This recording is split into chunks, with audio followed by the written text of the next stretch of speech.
Charlton's a driven man.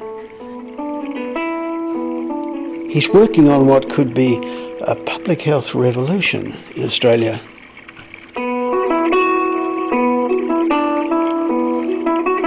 I met him when he tried my electric bike. I was impressed. He bought one immediately, and after that he starts making house calls on it. Hello there! We're being filmed.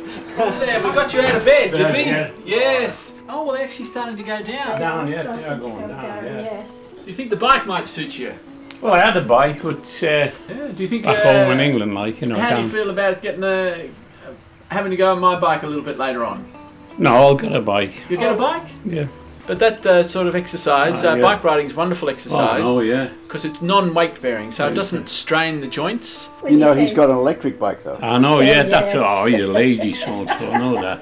Well, it's a bit better than He a He car. just kids everyone, you see. Someone say, there he is, the flying doctor. No worries.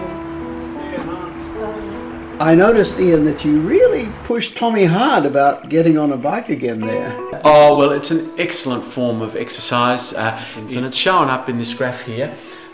We see that the Americans have one of the highest obesity rates in the world, up as high as 30%, but their use of public transport is very low. And bikes, presumably. That's exactly right. Whereas over in the European countries, they have very low obesity rates, only 5% of the population, but they 45-50% of them are using public transport. There would seem to be almost a direct link between the use of bikes, public transport and obesity. So where are we on that?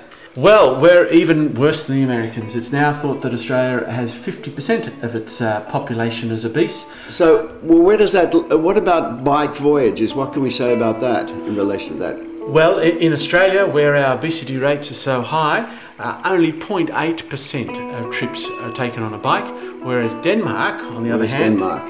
which is right up the other end of the spectrum, Yeah, 32% of their journeys are on a bike. 32%. Yes, as compared Amazing. to 0.8% in Australia. So what are our politicians going to say when they arrive in Copenhagen later in the year and the Danish press asks them, why aren't you guys on a bike? Well, they'll have no answer.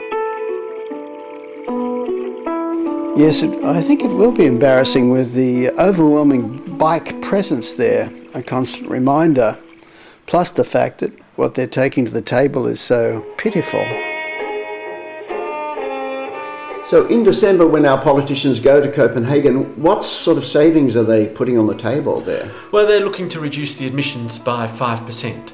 And 5% of the 190 million that we produce from coal-powered fire stations, that is the equivalent of 10 million tonnes of carbon in the air per year. Now, our cars, 12 million cars that we have on the road, they actually produce 55 million tonnes of carbon. And if we could actually just cut those car journeys by 18%, we would be saving the equivalent of what the government is asking for in reductions of coal-powered fire stations. So why isn't the government involving people personally as well, instead of just having the debate at the level of power stations? An excellent question, yes, and why is not people power being enlisted to help with this very substantial global problem? The power of the pedal. That's right, and if we could get more people using the bike, not only to help cut carbon emissions, but improve their health and improve their enjoyment in life, I think we'd be much better off all round. So how are you going? Oh, how are you going?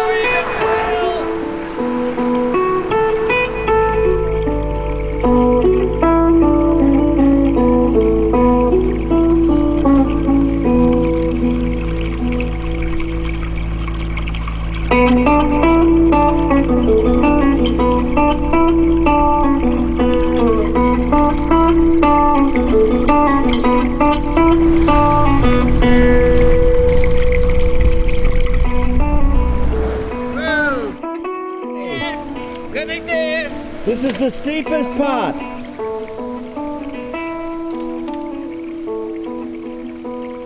That's the steepest part.